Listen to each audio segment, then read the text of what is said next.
Assalamualaikum warahmatullahi wabarakatuh. Alhamdulillah wassalatu wassalamu ala rasulillah wa ala alihi wa sahbihi wa mawalah, amma ba'dah. Teman-teman sekalian, kita akan lanjutkan video mengenai Scopus. Kali ini kita akan membahas beberapa jurnal yang discontinue untuk edisi Oktober 2024. Beberapa hal yang akan kita diskusikan adalah pertama, pendahuluan mengenai beberapa hal seputar topik ini. Kemudian kita akan mencari atau memberitahu bagaimana cara mencari Scopus edisi yang terbaru. Kemudian kita akan melihat bagaimana penjelasan Scopus mengenai alasan sebuah jurnal itu discontinue. Kemudian kita akan melihat contoh jurnal-jurnal yang discontinue oleh Scopus untuk edisi Oktober 2024. Yang pertama, kita akan mulai bagaimana mencari Scopus atau data Scopus yang terbaru, yang ini tidak perlu menggunakan akses Scopus Premium. Untuk mencari data terbaru dari Scopus, kita cukup masuk website Scopus, yaitu scopus.com. Kemudian di sebelah kiri agak bawah, di sini kita akan melihat Scopus content. Di sini ada content coverage, kemudian ada Scopus source list dan seterusnya. Nah, yang kita butuhkan adalah Scopus yang terbaru, yaitu Scopus source list. Maka kita cukup klik saja. Kemudian kita akan masuk ke halaman ini yang menjelaskan beberapa hal mengenai Scopus. Ya, ini di tab yang paling bawah, yaitu Titles on Scopus. Di sini ada dua file yang bisa kita download. Yang pertama adalah the source list, ya, termasuk nanti discontinue. Kemudian di bawahnya ada book title list. Jadi kita bisa melihat jurnal-jurnal ataupun konferensi dan macam-macam di source title. Adapun untuk buku nanti di book title. Kemudian kita tinggal download saja, maka kita akan memperoleh file dalam bentuk Excel. Kita akan lihat bagaimana file ini isinya apa saja.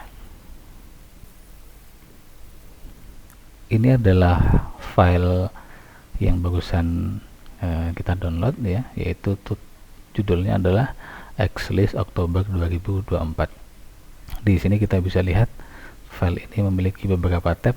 Ada source untuk Oktober 2024, ya, kemudian ada accepted titles, ada discontinued title, kemudian ada juga serial, conference proceeding, dan seterusnya. Yang perlu kita perhatikan untuk kali ini adalah kita akan melihat discontinued titles September 2024. Jadi untuk edisi Oktober, data yang dikeluarkan Scopus itu mencakup data-data yang diambil sampai dengan bulan September 2024. Jadi ini adalah list lengkap semua jurnal yang sudah discontinue oleh Scopus, sehingga kita bisa lihat jadi banyak sekali juga jurnal yang discontinue oleh Scopus. Jadi per hari ini total sekitar 865 atau 4 itu, ya. Nah, kemudian kita ingin lihat yang edisi September atau edisi Oktober ini ada berapa sih atau apa saja begitu, ya. Caranya kita cukup klik di sini yang ada title-nya di atas ini, kemudian kita filter saja. Jadi kemudian kita lihat di sini ada filter by colors, kita ambil warna merah ini. Maka kita akan lihat ada 3 jurnal, ya. Yang pertama Computer Aided Design and Application, kemudian ada Economic Affairs New Delhi, kemudian ada Uncertain Supply Chain Management. Kita lihat di sini ada penjelasan dari Scopus, ISSN-nya berapa sama ISSN apabila ada, kemudian ada publisher-nya, kemudian ada the reason, ya, for re-evaluation atau kenapa ini discontinue gitu, ya. Di sini ada dua hal, yaitu publication concern untuk dua jurnal yang paling atas, kemudian yang terakhir adalah radar ya. Kemudian di bagian yang akhir ada final coverage, jadi ini menunjukkan edisi terakhir yang dimasukkan ke Scopus, atau setelah itu berarti tidak dihitung ya. Nah, ternyata kalau kita lihat yang computer aided design ini dia sudah sampai tahun depan ya, volume 22, special issue nomor kedua, itu ada halamannya 227 sampai 239. Kemudian untuk yang Economic Affairs New Delhi, itu masalahnya karena publication concern dan dia discontinue sampai 2024 ya. Uncertain Supply Chain Management juga sama-sama discontinue di 2024. Selanjutnya kita akan melihat ya, mengapa sih jurnal-jurnal ini discontinue, atau mungkin lebih tepatnya discontinue itu alasan-alasan yang barusan kita lihat ini karena apa begitu ya. Nah, untuk itu kita akan kembali ke halaman Scopus tadi dan kita akan lihat penjelasan langsung dari halaman Scopus. Kalau kita kembali ke halaman Scopus, sebagaimana kita lihat di layar ya, di situ di Scopus Content kita bisa melihat ada Content Coverage Guide ya, yang di situ bisa kita lihat penjelasan-penjelasan dari pihak Scopus yang mengenai sebetulnya Scopus itu seperti apa, dan kalau misalnya jurnal itu discontinue misalnya, itu akan seperti apa. File ini bisa di-download dan bisa dipelajari lebih lanjut, tapi yang akan kita lihat adalah bagaimana kebijakan Scopus mengenai jurnal-jurnal yang dinyatakan discontinue ya. Ini bisa kita scroll ke bawah, bisa kita lihat beberapa penjelasan ya, termasuk info-info penting. Nah, yang akan kita lihat adalah di bagian ini ya, Content Policy and Selection. Kita klik saja, kemudian kita akan mendapat penjelasan yang panjang di halaman ini. Nah, yang akan kita fokuskan adalah tentang title re-evaluation, atau alasan-alasan mengapa sebuah judul atau sebuah jurnal dinyatakan discontinue gitu ya. Nah, secara umum Scopus menjelaskan beberapa hal ya, yaitu misalnya jurnal itu underperforming gitu ya, kemudian ada concern ya, ataupun ada perilaku yang outlier ya, perilaku yang aneh gitu ya. Nah, nanti kalau berhasil menyelesaikan masalah-masalah itu, maka jurnal itu bisa kembali ke Scopus lagi ya, setelah dicek oleh CSAB. Yang pertama yang akan kita lihat adalah di bagian Metrics and Benchmark ini. Jadi semua jurnal di Scopus itu akan di-assess per tahun, kemudian nanti akan dilihat melalui beberapa matriks ya. Utamanya adalah ini, yang pertama self citation rate ya. Kalau jurnal itu ternyata banyak ya, atau terlalu tinggi self citationnya, mungkin akan menjadi pertimbangan oleh Scopus ya. Jadi misal sebuah jurnal kok misalnya editornya memaksa penulis untuk mengutip terlalu banyak, itu tidak bagus biasanya, sehingga patut dicurigai ya kalau jurnal itu meminta citasi yang terlalu banyak. Kemudian juga ada total citation rate, yang itu nanti akan dipertimbangkan apakah citasi ke jurnal itu signifikan ataupun tidak begitu ya, terutama nanti kalau dibandingkan dengan jurnal di bidang yang sama. Kemudian ada sales score, ini adalah impact factor ataupun matrix untuk melihat impact factor dari Scopus itu sendiri. Kalau jurnalnya itu agak rendah ya tentu akan dipertimbangkan oleh Scopus juga. Selain itu juga ada konsep yang namanya publication concern ya. Jadi kalau jurnal itu dianggap dalam tanda kutip menyalahi standar perjurnalan gitu ya, apalagi mendapatkan Scopus dilapori oleh misalnya asosiasi bidang ilmu yang mengatakan jurnal ini mungkin tidak etis ataupun apa ya, itu mungkin akan dipertimbangkan oleh pihak Scopus begitu ya. Nah, kemudian ada outlier performance. Dulu biasa digunakan istilah radar ya. Tadi untuk jurnal yang ketiga, Ascenten Supply Chain Management tadi ada radar. Nah, radar itu juga biasanya di bagian outlier performance ini. Jadi misalnya kalau di sini misalnya ya ada perubahan yang cepat dan agak sulit dijelaskan ya pada jumlah artikel yang dipublikasikan. Jadi salah satu yang paling mudah dideteksi adalah apabila tiba-tiba jurnal itu menerima naskah sangat banyak. Ya, jadi nanti akan kita lihat contoh-contohnya. Atau yang kedua juga diversity of author atau affiliation itu juga berubah dan itu unexplainable ya.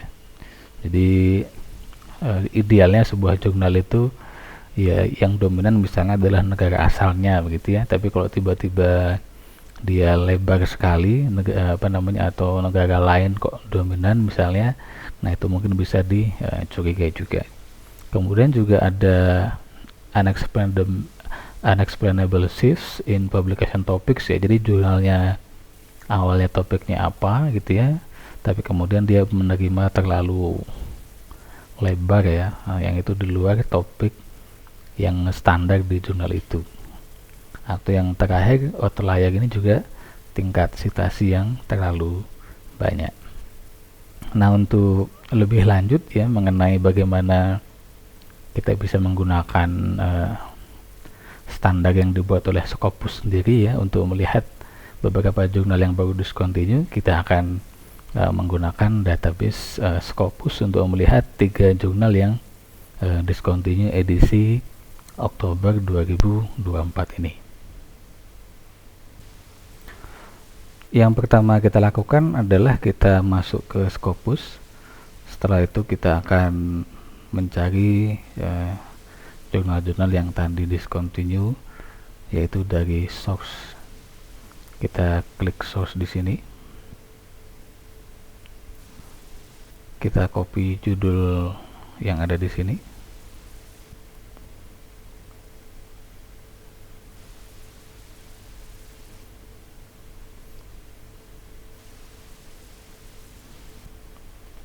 Kemudian kita klik jurnalnya.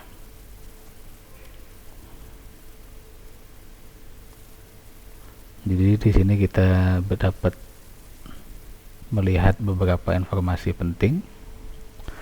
Yang pertama judulnya, kemudian publishernya ISSN ya, kemudian bidangnya, dan yang lebih penting kita bisa lihat di sini tahun berapa sampai tahun berapa dia ini masuk di Scopus ya. Jurnal ini sebetulnya cukup bagus kalau dari sisi site score ya 1,7. Nah, meskipun nanti kita bisa lihat apakah ini besar kalau di bidangnya begitu ya.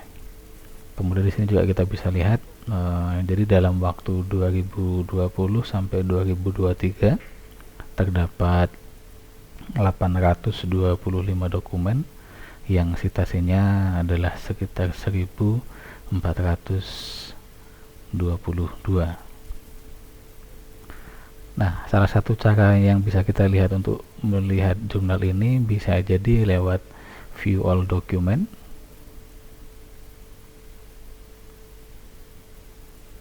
Kemudian dari sini kita bisa analyze result.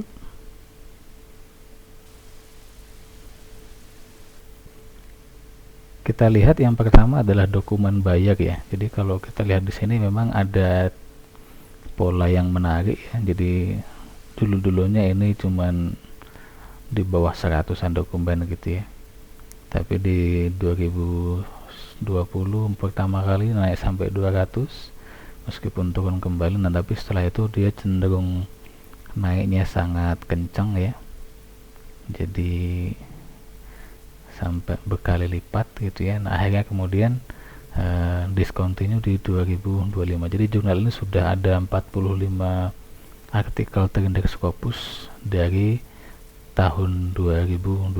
Jadi tahun 2024 sudah full atau sudah selesai. Kemudian dia juga sudah menerbitkan yang 2025. Kemudian kalau kita lihat pola yang lain mungkin juga bisa jadi faktor ini ya, karena mungkin negara tertentu sangat dominan ya, atau sangat banyak, yaitu dari Cina gitu ya. Padahal mungkin jurnal ini bukan terbitan Cina gitu ya, sehingga itu menjadi salah satu indikator tadi. Jadi kalau ada lonjakan yang tidak dapat dijelaskan dari baik itu jumlah artikel maupun asal negara. Baik, ini yang pertama.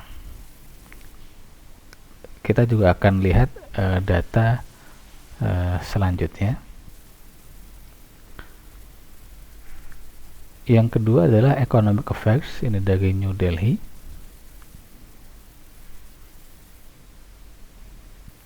Kita bisa lihat coverage-nya dari 2019 sampai 2024. Kemudian juga ada penerbitnya, kemudian juga ada subjek areanya. Seperti tadi, kita akan lihat view all document. Kemudian kita akan analyze result. Yang pertama, kalau kita lihat dari dokumen buyer, ini juga ada pola yang terlalu kelihatan ya. Jadi awalnya setahun nggak sampai 100 atau mendekati 100 ya, kemudian di 2022, kemudian 2023 lonjakannya cukup signifikan. Nah, di 2024 ini belum sudah didiscontinue oleh Scopus ya.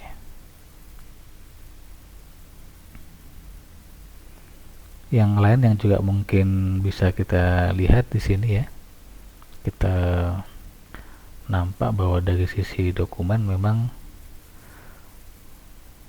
terlalu dominan ya, negara India, kemudian ada Ukraina ya. Jadi nampak kalau ini memang dua indikator ini cukup sering dipakai oleh Scopus untuk discontinue-nya suatu negara gitu ya. Maksud saya suatu jurnal gitu ya. Terakhir kita akan lihat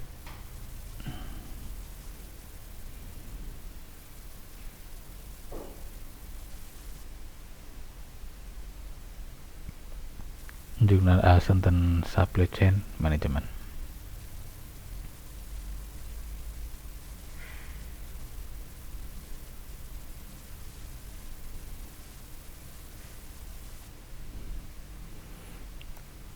Coverage-nya dari 2013 sampai 2024. Kita klik view all document, kemudian kita klik analyze result. Dari sini sebetulnya sudah kelihatan ya, jadi memang nampak jelas awalnya naskah yang diterima sangat sedikit ya, di bawah 50. 2019 mulai naik, tapi setelah itu nampaknya sudah tidak terkendali lagi, sehingga di 2024 sampai 243 artikel yang diterima gitu ya, sampai kemudian didiscontinue oleh Scopus. Kalau kita lihat indikator yang lain, ini juga menarik ya. Ternyata kalau kita lihat dari dokumen baik country or territory, ternyata yang paling banyak adalah Indonesia, dan ini tentu tidak baik bagi sebuah jurnal ya yang terbit di luar Indonesia, karena menerima naskah sangat banyak dari Indonesia. Kalau kita lihat ke bawah, mungkin juga kita bisa temukan beberapa kampus yang mungkin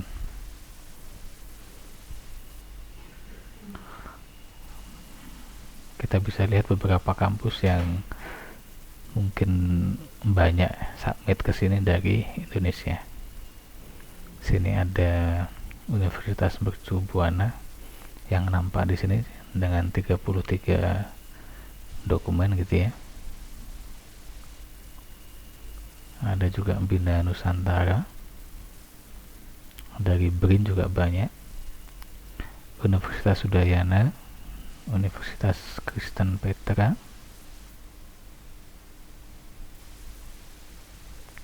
ada Universitas Pajajaran juga,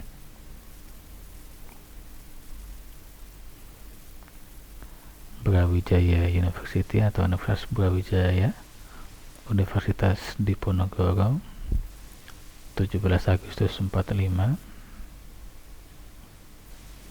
Sultan Ageng Tirtayasa, Bina Bangsa, Universitas Indonesia, USU, ada Ciputra, dan seterusnya. Jadi ini indikator yang cukup mudah kita gunakan untuk menganalisis. Dengan demikian sebetulnya jauh-jauh sebelum kita submit ke Scopus akan sangat berguna ya, akan sangat bermanfaat bagi kita untuk mengecek jurnal, terutama kalau kita punya akses Scopus Premium.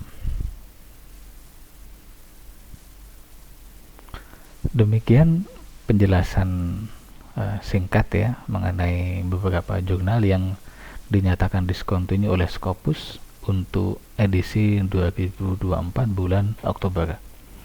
Jadi bulan November ini nanti ya kemungkinan pertengahan atau akhir November Scopus juga akan mengeluarkan data yang terbaru dan nanti ya, insya Allah bisa kita analisa kembali. Demikian penjelasan saya, semoga bermanfaat. Kurang lebihnya mohon maaf. Billahi taufiq wal hidayah wa ridha wal inayah. Wassalamualaikum warahmatullahi wabarakatuh.